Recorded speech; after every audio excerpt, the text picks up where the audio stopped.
Hey, there's Mike here. One of my dreams has always been to retire early and not work until I'm 65, 70, 75 years old in a job that I don't like. So that's why today we're going to be taking a look at a video called How We Retired Early with $540,000 at 40 in Colorado. And I think that's a very reasonable number there. I don't know how they're going to survive on that little for the rest of their lives starting at 40. But let's see what they're doing while they're working on it. I'm going to click on this like button. If you guys can like my video as well, it really helps out with my channel and I appreciate it. And hit that subscribe button and bell notification. Let's jump into it.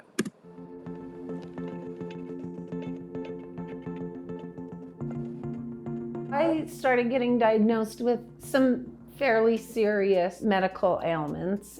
I just began to realize that I had been working for a retirement that I may never enjoy. I think that's the hard thing about retirement is that you work your entire life and you're betting that you're going to have those years in the end, but not everyone does. So it's a pretty big bet. We just knew we wanted the freedom to make our own choices with our time. And that's where financial independence came in. Then it turned into, how fast can we do this? Let's get it done as fast as we can. We'd started to accumulate real estate in the vein of let's have an additional source of income besides my job. It's a great source of income, but it's definitely not one of those things that you need to take lightly. There's lots of costs involved with it. You can buy bad properties. You got to be careful. We accumulated 19 units over the span of just from 2016 to Okay, so that's how they can retire. They've got $540,000, but they also have like income coming in. 2019. I'm Debbie. And I'm Chris. We are 43 and live in Colorado and retired by the age of 40. That's a great age to retire at. Like,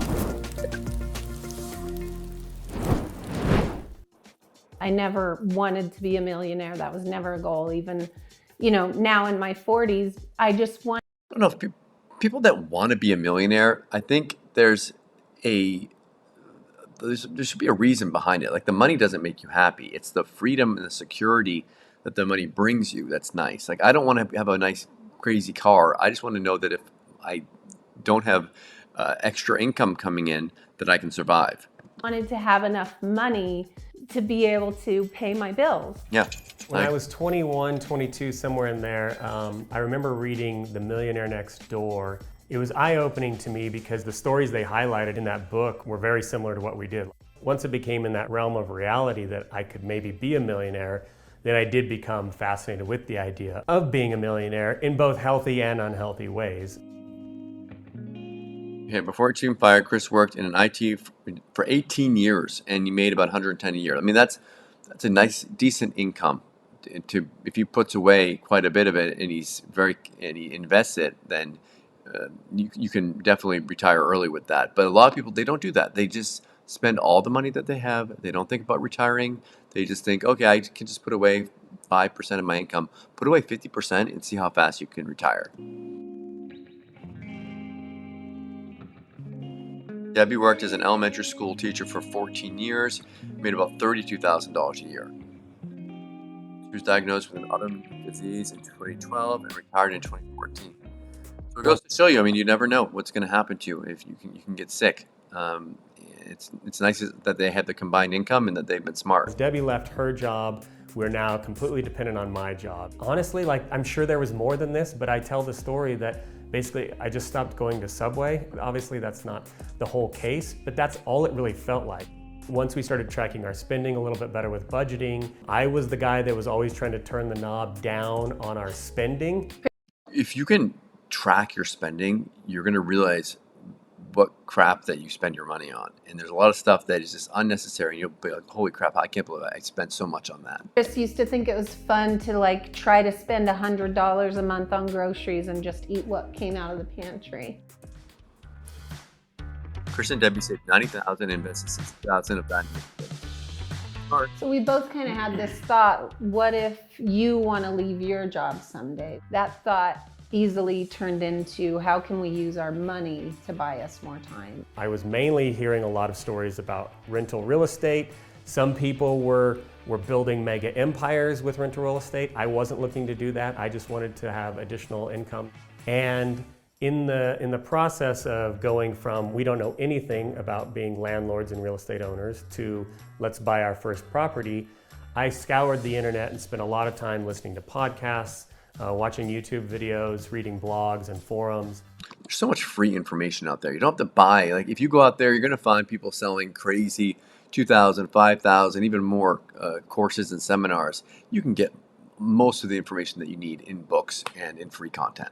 And we got this like 8.5 by 11 vision board type of thing. So it was just something that we could write on with chalk that we had in our kitchen that would remind us of our goals. And as I was writing, I think that's really good to have a combined goal. Like if one of you is going towards one thing and the other one's going towards another, it's going to be really hard to reach your goals. those goals down, I believe we had by the end of 2016, we were going to have 2 properties. And by the end of 2017, we were going to have 4 properties.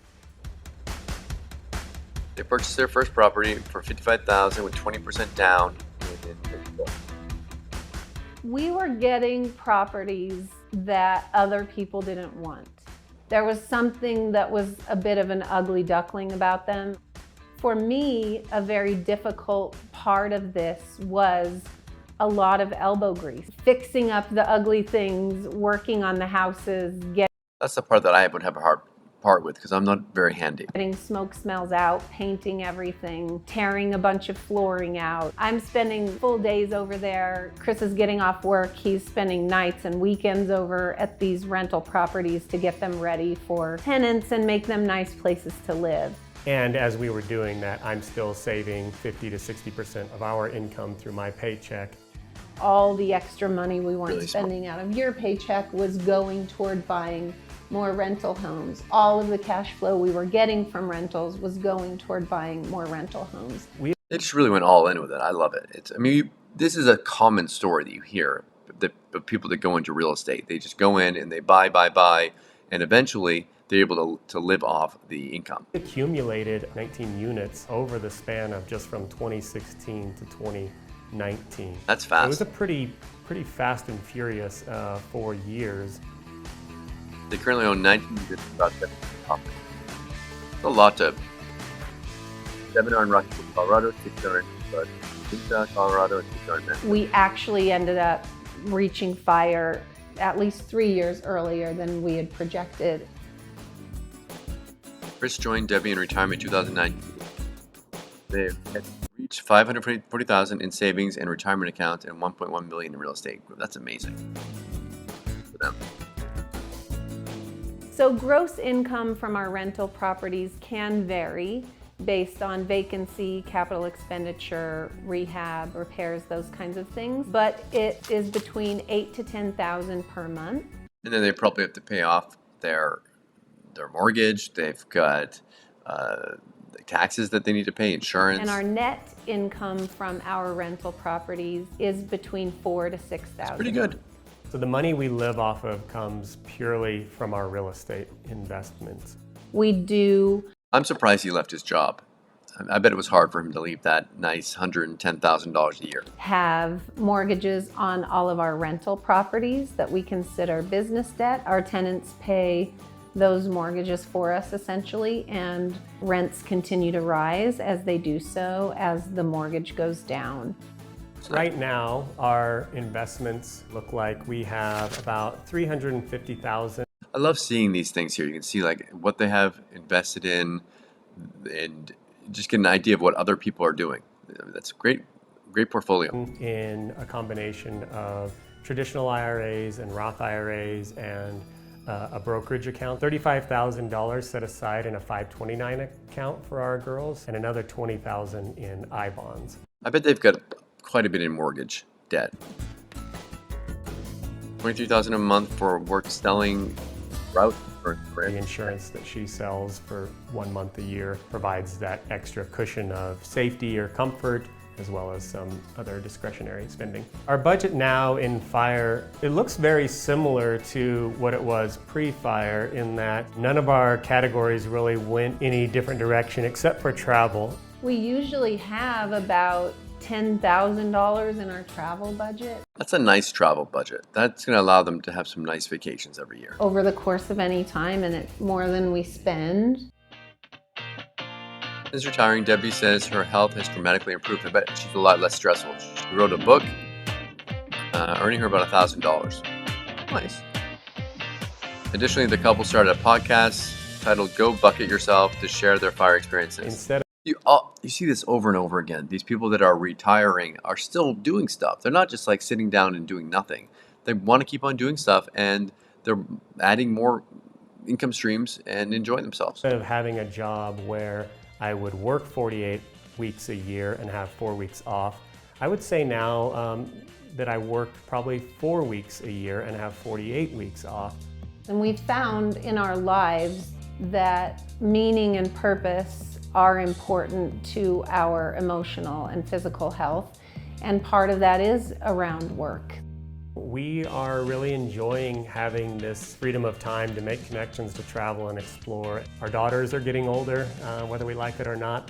They'll be graduating, and I'm excited to be a part of their lives as they Look at that. They get to spend a lot of time with their kids. It really, that's the most valuable part probably of this. move forward into their next chapters and have the abundance of time to be able to be in their lives as much as they will allow us, or as much as feels comfortable. I think when we were searching for financial independence, what we wanted was freedom and independence from having to go to a place and do a thing someone else told us to do. And we still want that, and we value that. But I think what we found through it is a much deeper, fuller, richer life. Congratulations to them. That's awesome. I mean, just being able to control your life and do what you want to do. I think that's what everyone wants. And it goes to show you don't have to have like millions and millions and millions. People think that you need like $3 million to retire. You really don't. You just need enough to pay your bills. And if you're smart with your money, you can do it. Thank you so much for checking out my review today. If you, or my video, if you want to go ahead and like it, it really helps out with my YouTube channel, and I appreciate it. Hit that subscribe button and bell notification. As always, thank you so much for watching. See you again in my next video. Thanks.